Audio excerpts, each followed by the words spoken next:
자, 오늘은 진정한 경건이라는 제목으로 말씀을 전하도록 하겠습니다. 자, 프랑스 요리 중에 삶은 개구리 요리가 있다고 합니다. 이게 냄비에 물을 받아서 산개구리를 집어넣습니다. 그리고 서서히 열을 가합니다. 그러면 개구리는요, 뜨거움을 느끼지 못하고 익어서 요리가 된다는 사실 우리는 익히 들어서 잘 알고 있죠. 자, 미국의 어느 교수가 실험을 하였는데요. 개구리가 탈출하지 못하는 이유를 확인했다고 합니다. 개구리 체내에 위험을 감지하는 기관이 있다는 거예요. 자, 우리가 개구리가 한 마리 있어서 어린 시절에 개구리를 잡으려고 하면은 개구리가 어떻게 알고는 펄쩍 뛰어가잖아요. 그래서 손으로 잡기가 참 쉽지 않습니다. 그런 감지하는 기관이 있다는 거예요. 그런데 이 서서히 발생하는 변화에 있어서는 그 센서가 전혀 작동을 하지 않는다는 거예요. 그런 이유로 인해서 개구리는 조금씩 온도를 올리면 반응하지 못하고 익어서 죽어가더라는 거죠. 이런 현상은 우리가 살아가는 삶의 현장에서도 발견됩니다. 아주 큰 범죄, 충격적인 일에 대해서는 예민한 반응을 보입니다. 조심하려고 합니다. 그러나 서서히 변화되는 것들에 대해서는 무덤덤한 경향이 되더라는 거죠. 과학과 문명이 발달할수록 도덕적으로 해이해지고 윤리적으로 오염되어지는 경우들을 우리는 많이 보게 됩니다. 서서히 변해가다 보니까 죄에 대해서 감지해가는 센서들이 잘 작동하지 않더라는 거예요. 그래서 죄에 대한 감각이 무뎌집니다. 다들 그렇게 사니까 별다른 문제의식 없이 그렇게 살아가더라는 거죠. 이제는 웬만큼 죄를 지어도 이게 죄인지 아닌지 구분이 잘 되지 않는 그런 시대를 살아가고 있습니다. 이런 시대를 살다 보니까 그리스도인들조차도 경건이라고 하는 단어에 상당히 이질감을 가지고 있는 것 같아요. 경건이라고 하는 것은 한 40년 전에나 그렇게 사용하는 단어이지 지금 무슨 경건 하면서 이렇게 경건이라는 단어에 대한 이질감을 느끼더라는 것입니다. 여러분, 경건은요, 신앙의 능력과 밀접한 관계를 가지고 있습니다. 오늘날 그리스도인들이 신앙의 능력을 잃어버리는 이유는 경건의 능력을 잃어버렸기 때문입니다. 그래서 크리스찬임에도 불구하고 무기력한 삶을 살아가더라는 거예요. 그러면 오늘 저와 여러분이 경건에 대해서 진지하게 생각해 보아야 합니다. 저와 여러분이 우리의 삶에서 얼마나 경건한 삶을 살고 있는지 돌아볼 필요가 있습니다. 경건은요, 선택의 문제가 아니라 신앙인들에게는 없어서는 안 될 아주 필수 불가결한 것입니다. 꼭 있어야 할 것이라는 거지요. 마치 생명과 같은 것입니다. 경건의 실패는요, 신앙의 실패와 직결됩니다. 그러므로 우리의 삶이 하나님이 말씀하시는 경건을 이뤄내는 삶이 되기 위해서 어떻게 해야 할 것인가? 경건한 사람 안에서 하나님이 역사하시고 경건한 사람을 통해서 하나님께서 일하시는데 과연 그렇다면 어떻게 하면 우리가 경건한 삶을 살 수 있는가 하는 거예요. 여러분, 야고보 장로는 18절에서 하나님이 우리를 진리의 말씀으로 낳았다라고 말씀합니다. 진리의 말씀으로 태어난 사람은 고난이나 심리나 유혹을 이기기 위해서 꼭 필요한 것이 있다고 말씀하죠. 그것이 뭐냐 하면 바로 성경 말씀이라고 말씀합니다. 말씀을 경청하고 말씀을 잘 받아들이고 그렇게 함을 통하여서 내 마음밭을 옥토로 만들고 그리고 그 말씀을 통해서 어떻게 해요? 실천함을 통해 고난과 시련과 유혹을 이길 수 있다라고 말씀드렸지요. 그리고 오늘 본문에서 고난과 시련과 유혹을 이길 수 있는 또 한 가지 방법이 있다고 하는데 그것이 뭐냐? 바로 경건한 삶이라는 것입니다. 경건을 통해서 이길 수 있다는 거예요. 경건은 하나님을 닮아가는 삶이라 할 수 있습니다. 다시 한번요. 경건은 뭐라고요? 하나님을 닮아가는 삶.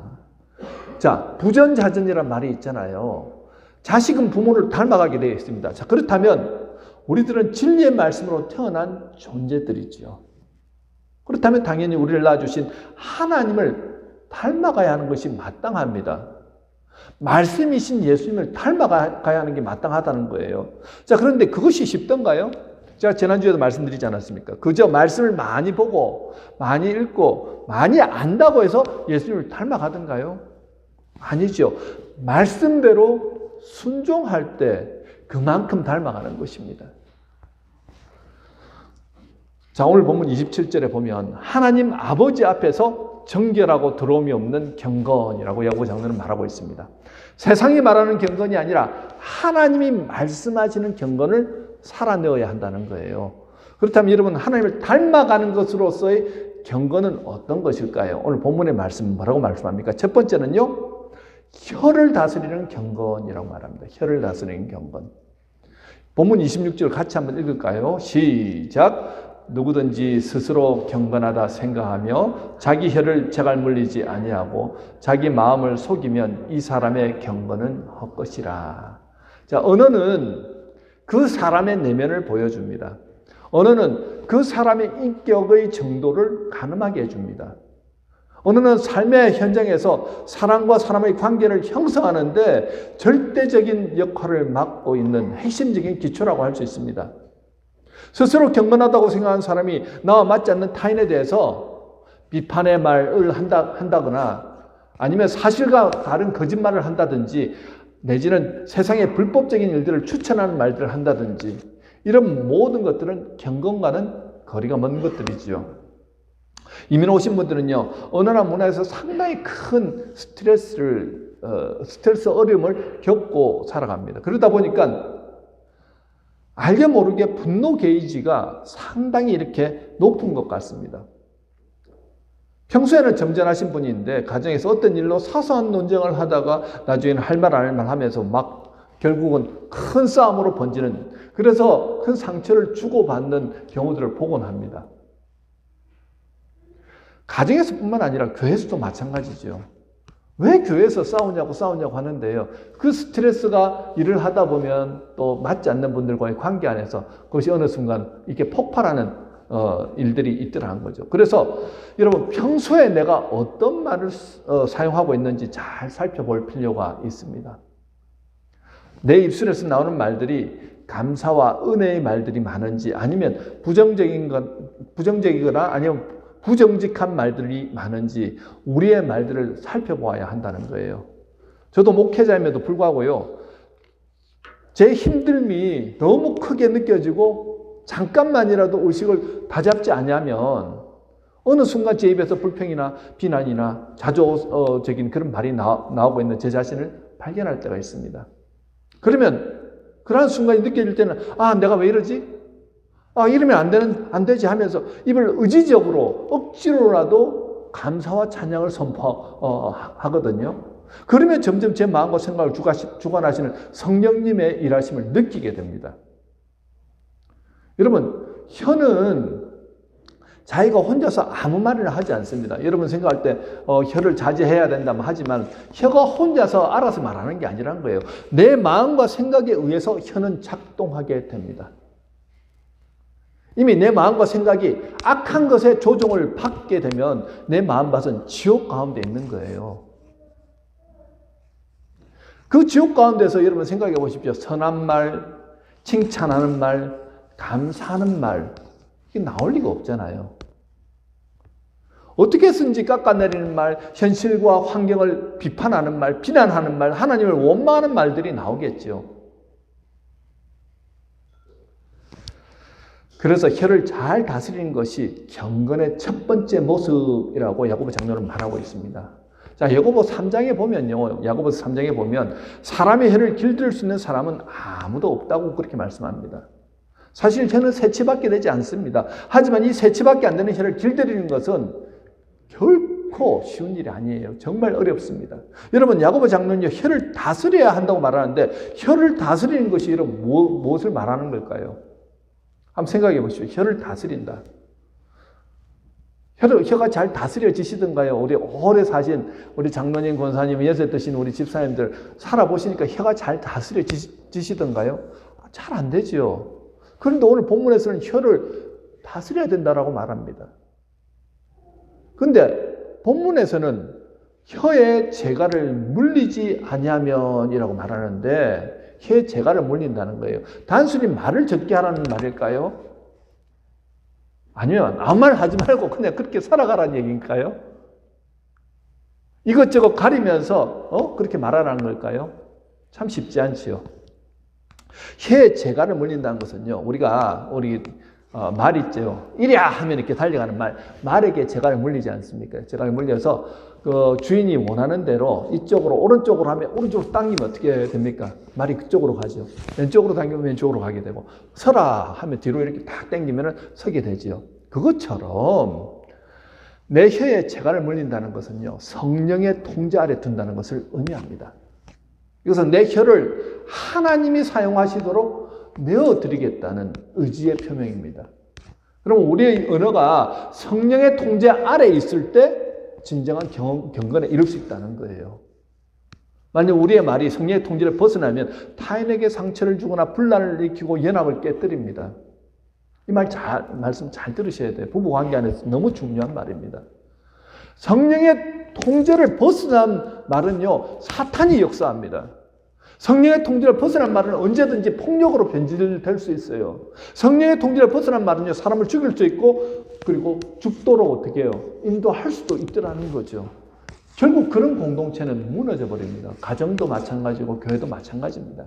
특히 혀가 성령의 통제를 벗어나서 감정의 통제를 받게 되면 큰일 납니다. 혀가 감정의 통제를 받는 순간에 혀에서 뭐가 나온다고요? 독이 나오는 거예요. 우리가 옛날에 막 영화를 보면은, 아마존 강에서 이게 독침을 팍 쏘면 그게 탁 맞으면 죽잖아요. 독침만 쏘아서 죽는 게 아니고, 이 혀에서 나오는 그 말 때문에 그 말의 독이 사람의 가슴에 딱 박히면 그것이 어떻게 사람을 죽이는 역할을 하더라는 거죠. 파괴적인 말이 나오고 폭력적인 말이 나오더라는 거예요. 그렇기 때문에 감정이 성령의 통제를 벗어나고 있다는 생각이 들면 그때는 가급적이면 말을 안 하고 딱 입을 닫고 있는 것이 지혜로운 거예요. 지혜로운 사람은 성령으로 감정이 통제될 때까지 입을 다뭅니다. 이것이 미련한 자와 지혜로운 자의 차이라는 거죠. 저도 젊은 시절에 젊다 보면 현기가 있지 않습니까? 또 자기가 옳다고 생각해요. 자기 생각이 다 맞는 것 같습니다. 그러다 보니까 나와 생각이 다른 사람들 이렇게 의견이 대립되는 순간이 있죠. 그러면 얘기를 하다가 막 화를 내거나 분을 내는 경우들이 있습니다. 다 각자는 어떻습니까? 옳은 말을 한다고 생각해요. 자기 생각에는 다 옳습니다. 그런데 다 생각이 다르잖아요. 그렇게 해서 화를 한번 바락 내고 나면은 내가 이긴 것 같고 속은 시원할 것 같지만 결국은 어떻게 됩니까? 관계는 끊어져 버리죠. 그래서 저도 젊은 시절에 나름은 옳다, 나름은 내가 맞다 생각하면서 했던 말, 그리고 분을 내었던 그런 일들로 인해서 관계가 힘들어지는 어려워졌던 적들이 있었습니다. 그 당시에는 그것이 잘못이라고 생각하지 않았습니다. 그런데 지나고 나서는요, 그것 때문에 관계가 깨어지고 그것 때문에 하나님의 영광을 가렸구나 생각이 드니까 내가 얼마나 참 잘못했는가 하는 것을 지나고 나서 알게 되더라는 거죠. 참 어리석죠. 자, 여러분은 어떠십니까? 가장 가깝고 사랑해야 할 우리 가족들에게 여러분들은 어떻게 하십니까? 상처를 줄 때 주로 뭐로 줍니까? 말로 주는 거예요. 목사님, 저는 절대 폭력은 행하지 않습니다. 폭력 행하면 당장에 경찰에 끌려가고 당장에 이혼 나갑니다. 절대 폭력은 행하지 않는데 언어로는 얼마나 쉽게 폭력을 행하고 있습니까? 나중에는요, 깊은 상처가 되어서 참다가 폭발하게 되면 관계가 끊어지더라는 거죠. 우리가 항상 깨달아야 돼요. 말하고 나서 후회해봤자 소용이 없다는 거죠. 그러므로 저와 여러분은 혀를 성령님의 통제 아래 두어야 합니다. 우리의 혀가 성령님의 통제 아래 들어가면요, 참 희한하게도 소금으로 맛을 내는, 그래서 참 이 기묘한 맛이 나요. 맛깔나는 맛이 납니다. 우리의 혀가 성령의 통제 아래 들어갈 때 우리가 하는 말이 생명의 말이 되고, 그리고 소망의 말이 되고 위로의 말이 되더라는 거예요. 우리의 혀가 성령의 통제 아래 있을 때 평강이 임하고 그런 공동체 안에 아름다운 연합이 있게 된다는 것입니다. 그러면 목사님, 성령의 통제 아래 들어간다는 건 뭘 의미할까요? 여러분 뭐라고 생각하십니까? 의지적으로 여러분들이 마음 가운데 불편함이 있잖아요.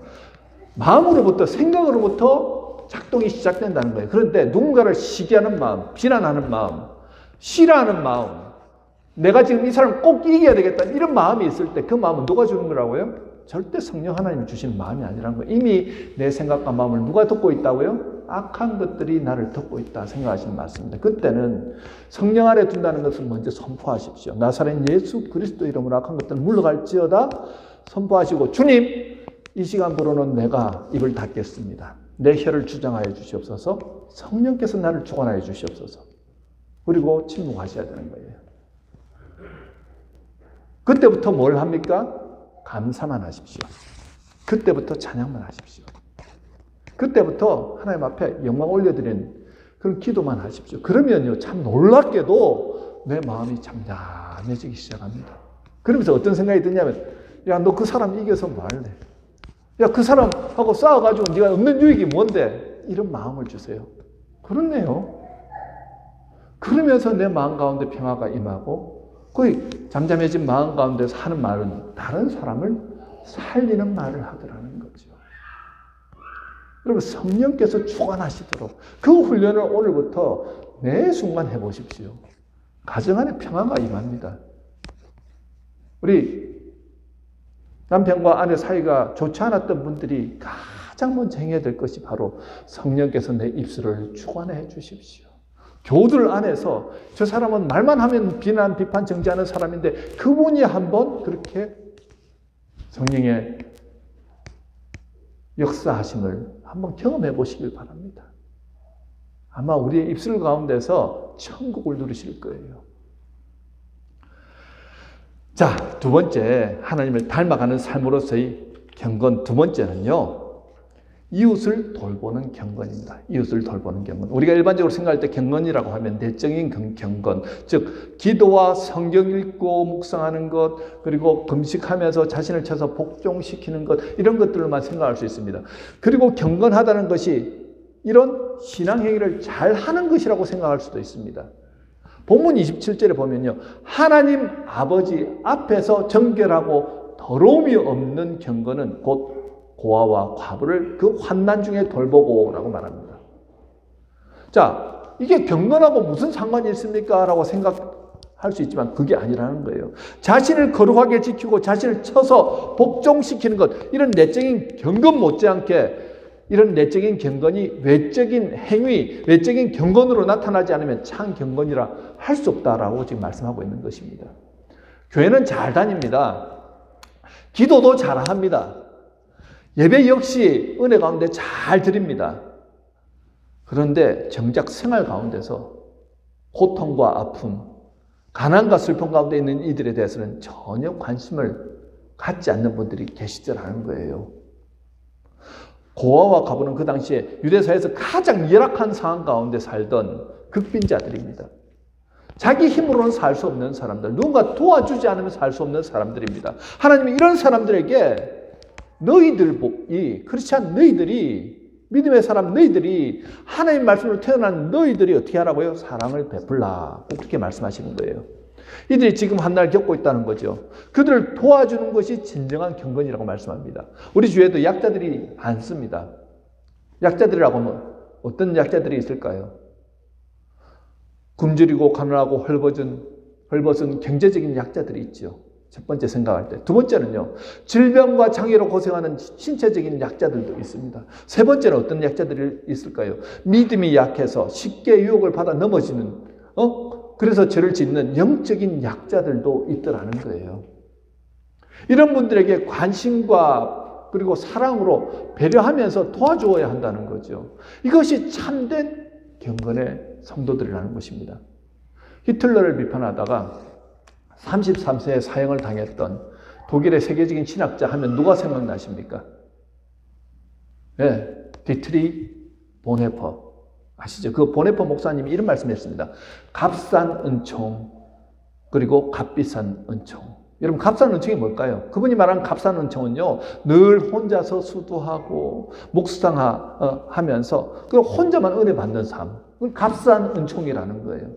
값비싼 은총은요, 예수 그리스도의 십자가 길을 따라가면서 사랑과 긍휼을 베푸는 삶을 사는 것, 그것을 값비싼 은총이라고 말하고 있습니다. 여러분, 이것이 참된 경건입니다. 예수님께서 선한 사마리아인 비유를 통해서 분명히 말씀해 주시죠. 누가 참된 이웃이냐? 강도당한 사람을 도와주는 그 사람이 참된 이웃입니다라고 사람들이 말하니까 예수님 뭐라고 말하십니까? 너희도 이와 같이 하라 말씀하시죠. 삶의 시련과 환난으로 지금 힘들어하시는 분들이 옆에 보이십니까? 내 눈에 그분들이 보인다면 내가 지금 그분들에게 어떻게 해요? 위로하고 격려하라고 주님께서 보여주시는 거겠죠. 믿음이 약해서 쉽게 넘어지고 쉽게 죄를 짓는 분들이 보이십니까? 그분들을 위해서 기도하고 그분들을 상담하고 격려하면서 그분들이 믿음으로 일어날 수 있도록 도와주는 것이 먼저 된 우리가 해야 될 일이라는 것입니다. 쉽게 상처를 받고 실망한 분들이 보이십니까? 그분들을 위로하라고 그분들에게 보내주시는 거예요. 믿음 생활은 결코 혼자서 할 수 없습니다. 왜 교회 공동체를 세워서 교회 안에서 여러분 교회는요 병원이나 마찬가지입니다. 교회 안에는 여러 부류의 이렇게 아픔이 있고 고통이 있는 분들이 참 많지 않습니까? 그분들이 와서 진정으로 예수를 만나고 변화되고 그렇게 해서 예수의 사람으로 이렇게 거듭난 은혜를 경험하는 곳이 바로 이 교회거든요. 그런데 누구를 통해서 그 일을 하시냐면 주님은 바로 먼저 된 우리를 통해서 믿음으로 살아가는 우리를 통해서 그 일을 하라는 거예요. 내 주변에 있는 분들이 지금 경제적으로 힘든데 힘든 걸 뻔히 알면서도 그냥 당신은 당신이고 나는 나고 이런 모습이면 안 되겠다는 거죠. 정말 내 형제가 고통당하고 있을 때 어떻게 해요? 사랑으로 관심을 기울이고 어떻게 해서든지 도와주려고 그렇게 하는 모습이 주님께서 우리에게 보여주신 바로 자기의 목숨까지도 내어주신 그 사랑의 모습이라는 것입니다. 잠언 19장 17절에 우리 같이 한번 말씀을 읽도록 하겠습니다. 시작. 가난한 자를 불쌍히 여기는 것은 여호와께 구워드리는 것이니 그의 선행을 그에게 갚아주시라. 여기서 가난한 자는 아까 말하는 모든 약자들을 포함하는 말입니다. 우리가 그 사람들을 도와주는 것은 누구에게 구워주는 거라고요? 여호와 하나님께 구워주는 거예요. 부메랑 아시죠? 부메랑. 어렸을 때 던져보셨죠? 던지면 어떻게 됩니까? 팽팽팽팽 돌아가지고 나한테 탁 돌아오잖아요. 마찬가지라는 거예요. 내가 이 사람에게 선을 행했는데 그 복이 어떻게 해요? 몇 배나 돼서 내게로 나중에는 돌아오더라는 거예요. 하나님은 다른 것을 통해서 내게 또 그 복을 다 주시더라는 거죠. 이 말씀이 잠언에 나오는 말씀입니다. 하나님은 선을 행하는 자들 그냥 두고 보시지 않는다는 거예요. 지금 야고보 장로가 이 편지를 쓰는 수신자들의 상태는 어떠하였을까요? 이들이야말로 흩어진 정말 그 당시에 핍박이 아주 심하던 시대, 고통과 어려움을 겪는 바로 그 크리스찬들에게 편지를 썼거든요. 모두가 힘들게 살아가고 있습니다. 그런데 그런 힘들게 살아가는 사람들 보고 너희보다 더 힘들게 살아가는 그 사람들을 도우라고 말을 하고 있는 거예요. 너희들을 통해서 내가 그 가난한 자들, 고통 가운데 있는 자들, 힘겹게 삶을 유지해가는 그 자들을 내가 이렇게 세우겠다라고 말씀하시는 거예요. 우리 인민생활 쉽지 않습니다. 목사님, 나가서 일해보십시오. 얼마나 힘든지 아시잖아요. 예, 저도 일 많이 해서 잘 압니다. 누구보다 다 이해합니다. 나 한 번 건사하는 것도 힘듭니다. 내 가정 하나 건사하는 것도 힘든데요. 목사님, 더 이상 뭘요? 이렇게 생각하실 수 있습니다. 그럼에도 불구하고 나보다 더 힘든 사람에게 관심과 사랑으로 위로하고 격려해주는 삶을 살아가라고 주님은 말씀하시죠. 그것이 진정한 경건이라고 말씀합니다. 하나님께서 우리에게 물질과 시간 또 건강을 주셨습니다. 왜 주셨는지 아시죠? 그저 나 혼자 잘 먹고 잘 살라고 누릴 거 다 누리라고 준 게 아니라는 거예요. 물론 그런 것도 필요하겠지만 많은 경우에는요, 우리의 도움을 필요한 자들에게 예수님의 사랑으로 도우라는 거죠. 내 자신에게는 검소하게 살 때, 도움을 필요로 하는 자들에게는 풍성하게 쓸 수 있는 진정한 크리스천, 경건한 삶을 사는 사람이라고 그렇게 말할 수 있을 것입니다. 하나님이 이러한 자를 존귀하게 쓰신다는 거예요. 이러한 자들을 통해서 복음이 세상 만방에 퍼지게 하시고요. 하나님의 나라를 세워가시고요. 하나님의 능력이 그 사람 가운데서 드러나게 하시더라는 것입니다. 자, 세 번째, 하나님을 닮아가는 삶으로서의 경건 세 번째는요, 자기를 지키는 경건입니다. 자기를 지키는 경건. 27절 후반부를 같이 읽겠습니다. 시작. 또 자기를 지켜 세속에 물들지 아니하는 그것이니라. 아멘. 여기서 세속은요, 세상을 말합니다. 우리는 필연적으로 세상 안에서 살아가야 합니다. 세상을 떠나서는 살 수 없습니다. 그런데 문제는 세상이 너무나 죄로 오염되어 있다는 거예요. 여러분, 어느 정도 오염되어 있는지 아세요? 제가 한번 예를 들어 드릴까요? 여러분, 탄광에서 일하시는 분들이 있잖아요. 아무리 내가 깨끗하게 지내려고 해도 탄광 안으로 들어가기만 하면은 그 안이 전부 다 시커먼 숯덩입니다. 분진이 계속 날아다닙니다. 아무리 내가 얼굴을 닦아도 조금만 있으면 어떻게 해요? 얼굴 숯검댕이가 됩니다. 어떻게 할 수가 없어요. 우리가 사는 세상이 지금 이와 마찬가지라는 거예요. 죄가 온 세상을 다 덮었다는 것입니다. 우리는 어쩔 수 없이 죄의 영향력을 받고 살아갈 수밖에 없다는 거죠. 그러기에 새 속에 물들지 않기 위해서는요, 각별한 노력이 필요합니다. 목숨 걸고 자신을 지키려는 이 노력 없이는요, 우리 이 오염을 막을 수가 없다는 거죠. 여기서 자신을 지킨다는 것은 무엇을 말할까요? 결국 마음을 지킨다는 것입니다. 잠언 4장 23절 같이 읽을까요? 시작. 모든 지킬 만한 것 중에 더욱 내 마음을 지키라. 생명의 근원이 이에서 남이니라. 자, 마음이 바로 생명의 근원이기 때문에 마음을 지켜야 한다라고 말씀합니다. 그런데 마음을 지키는 것이 쉽던가요? 여러분, 쉽던가요, 마음이?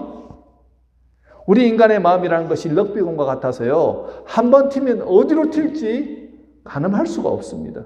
그렇기 때문에 우리가 그런 말 하죠. 내 마음 나도 몰라. 막 그런 말을 하잖아요. 우리가 절대로 우리 자신을 과신하면 안 됩니다. 내가 믿음이 있기 때문에 나는 거룩하게 살아가기 때문에 절대 과신하면 안 됩니다. 다윗처럼 믿음의 생활을 잘하는 사람도 한순간에 넘어지는 모습을 보이잖아요. 우리가 우리의 마음을 지키는 유일한 방법 한 가지가 있는데 그것이 뭐냐면요, 우리의 마음을 말씀의 통제 아래 두는 것입니다. 하나님의 말씀으로 우리 마음을 다스리지 않으면요, 절대로 우리 마음은 다스려지지가 않습니다. 의지로도 안 되고요, 결단으로도 안 되더라는 거죠. 말씀의 불로 우리의 더러워진 마음을 꾸준히 매일매일 씻어내야 합니다. 하나님의 말씀 우리 마음과 생각을 주관하실 때 우리 안에 문제를 발견할 수 있게 되고요, 그 사소한 죄까지도 어떻게 해요? 하나님 말씀 붙들고 회개하며 기도하다가 어떻게 해요? 깨끗함을 받고, 그러면서 다시 은혜 가운데서 서 나가는 거죠. 그렇게 선포하고 기도하고 그러면서 말씀을 지키면서 살아가다 보니까 예수님 닮은 인격과 성품에 이렇게 이르게 되더라는 것입니다. 그렇게 사는 것이 경건의 삶이라는 거예요. 하나님은요, 여러분 기억하십시오. 경건한 사람을 찾으십니다.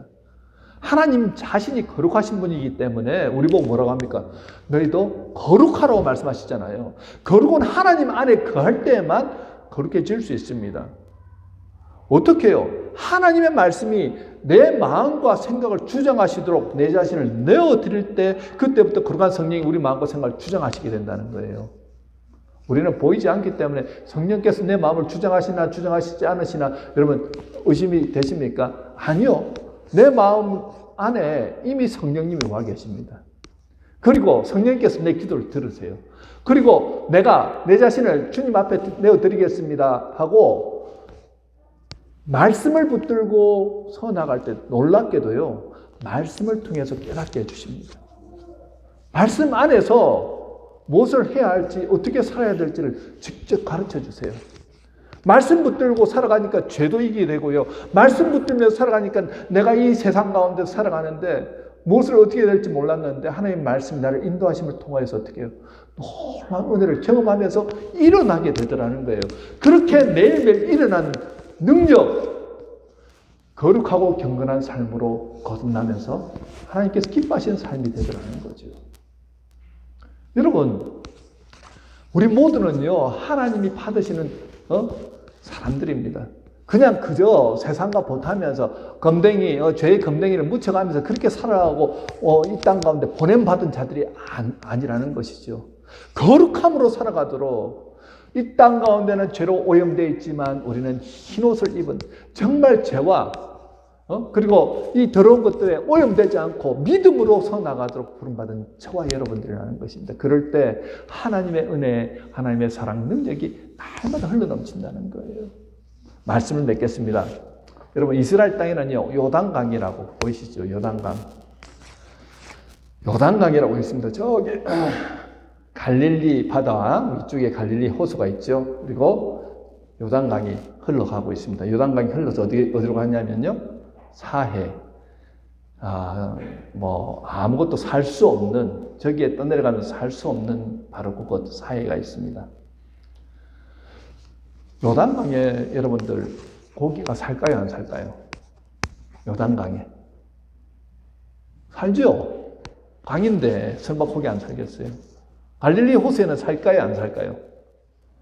당연히 살겠죠. 그런데 사해는 고기가 살 수 없습니다. 왜요? 물고기가 살 수 없는 이유가 뭐죠? 너무 소금 농도가 짙어가지고 어느 동물이든 들어가면요, 그 안에 있으면 다 죽게 돼요. 그런데 이 요단강에 있던 물고기들이 나는 이 물로 떠내려가야지 하면서 그냥 못 모르고 물길을 따라서 떠내려갔더니 사해에 이르게 됩니다. 정말 넓은 바다가 탁 펼쳐지죠. 그런데 숨을 쉴 수가 없는 거예요. 살아갈 수가 없는 것입니다. 그럼 우리의 모습을 한번 바라보십시다. 여기 가지고 싸움하면서 시류에 떠밀려서 이곳에 있는 죄된 문화 가운데서 그냥 그러려니 하면서 계속해서 떠내려 가다 보면 어떻게 해요? 그 길이 바로 멸망의 길을 하는 거예요. 죽음의 길을 하는 거예요. 우리가 믿음으로 살아나갈 때 시류를 거슬러서 올라가야 돼요. 물길을 거슬러서 올라가서 갈릴리 호수에, 저 넓은 호수에 어떻게 해요? 깨끗한 물속으로 가야지 살아날 수 있습니다. 우리는 성령 안에서 살아갈 때, 하나님의 말씀이 인도하신 대로 살아갈 때, 그때 우리는 가장 은혜로운 삶, 능력의 삶을 살 수 있다는 거예요. 믿음의 사람으로 부름받았기 때문에 그렇습니다. 안 그러면 세상 사람들과 별반 다름없는, 너무나도 연약하고 힘없는 세상 사람들이 조롱하는 그런 크리스찬으로 살아갈 수밖에 없을 것입니다.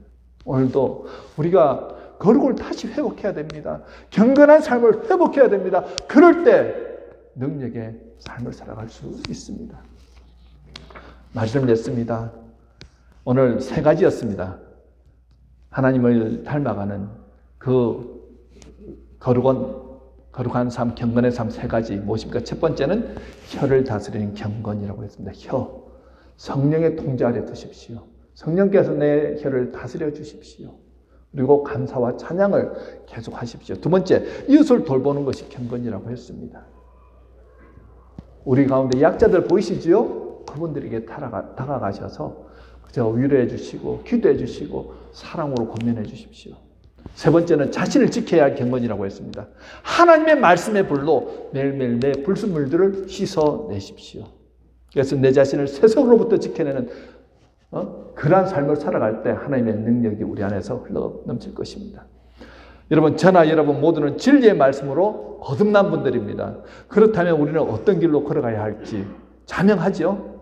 이번 한 주간은요, 우리 각자의 삶에서 가장 먼저 실천해야 할 경건의 모습이 무엇인지 고민하면서 한번 생각해 보십시오. 나는 이게 혀가 약합니다. 나는 세상의 시류에 너무나도 지금 많이 유혹을 받고 있습니다. 아니면 나는 타인들을 이렇게 배려하고 돕는 것에 약합니다. 이런 분들이 있다고 한다면 오늘 이 시간 우리 1분간만 묵상해 보십시다. 묵상하시고 결단하시고, 하나님, 내가 이 한 주간은 이런 삶을 살아가겠습니다. 여러분, 실천할 때 능력이 임합니다. 우리 결단